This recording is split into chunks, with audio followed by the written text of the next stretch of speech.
Michael Moore, who famously predicted the 2016 election, who saw something that not many people could see, especially political pundits and politicians, that Hillary Clinton was going to lose and Donald Trump was going to win, is out with another prediction for 2024.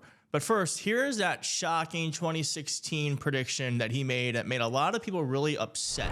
This was music to their ears. And I think one of the things I've been concerned about this week is that we're all sitting, as you refer to, the bubble. We've been sitting in our bubble, having a good laugh at this total, as you said, shit show. But the truth is that this plays to a lot of people that he has to win to become the next president. And I have to say, I mean, I'm sorry to have to kind of be the buzzkill here so early on, but I think Trump is going to win. I'm sorry. You know what? Yeah. Boo if you want. I am glad you're saying that. Everybody should say that. No. The enemy is complacency. Yeah. Yes. Say it every day. Not only could he certainly could win. I live in Michigan. Let me tell you.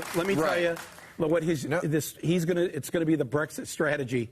The middle of England is Michigan, Wisconsin, Ohio, and Pennsylvania. And Mitt Romney lost by 64 electoral votes.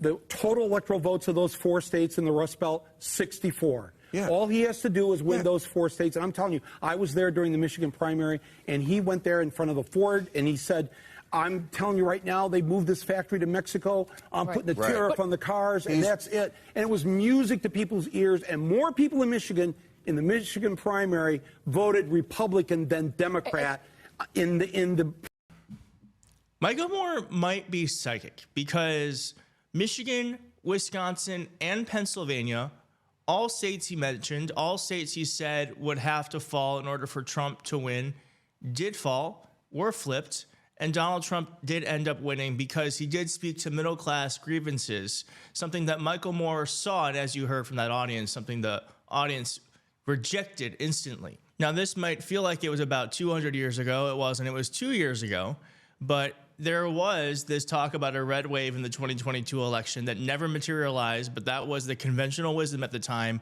And you know who did not see it and did not believe it? Michael Moore. They're not going to win next Tuesday. And I know it seems like I have take a minority position on this because the media is full of a lot of how the Republicans are surging and the Republicans are doing so well. Oh no, we're going to lose. And it's like, no, actually, we're not going to lose.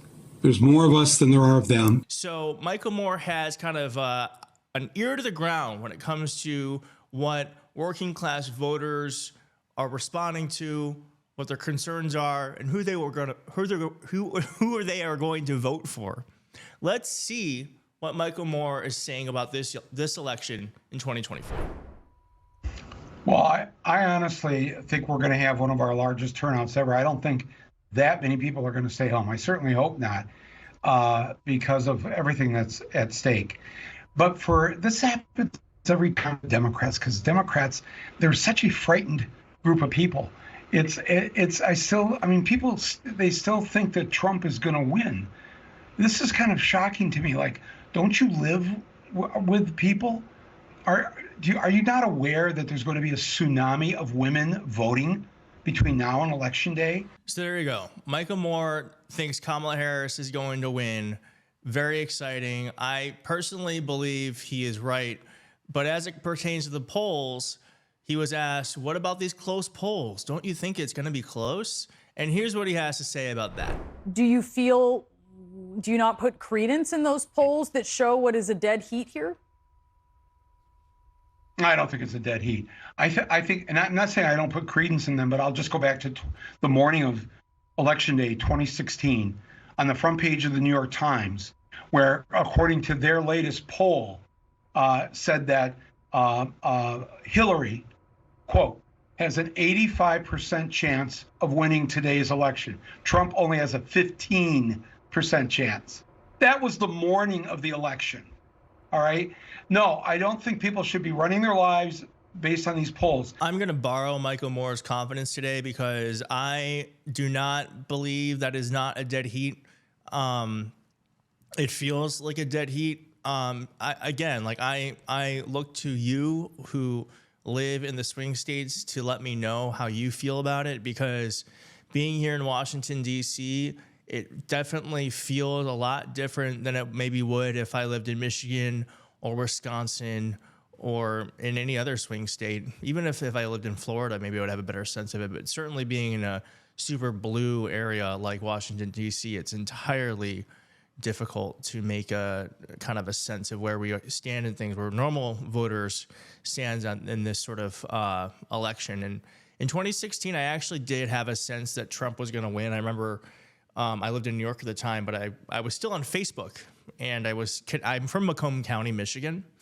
And I still had friends and family that I was connected to on Facebook posting about Trump. And I was like, God, that's really interesting. And I remember watching the debate with Trump, thinking that he was doing what he needed to do to convince folks like where I'm from that he understood the problems that they were experiencing. And my friends in New York were like, Keith, he sounds insane. I was like, I don't think he sounds insane. I think he sounds like he understands people. I mean, he might be callous, but he sounds like he understands people. He's speaking angrily on behalf of a lot of Americans.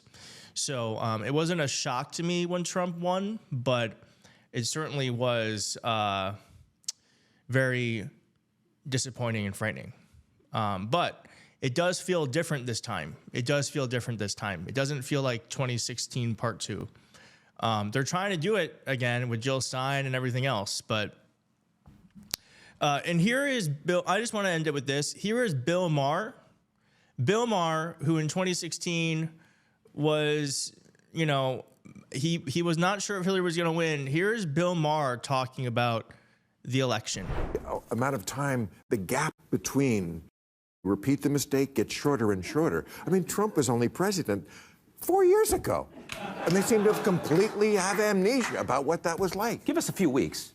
You never know. We still don't know if we're going to repeat that mistake. Oh, we're not. I already put my marker down. Okay, good. Yeah. No. Then it's a counterexample. No, I'm not even worried about it. Okay. You're not even worried about it? No, not at all. Really? Yeah. No. He's definitely going to lose. I hope you're right.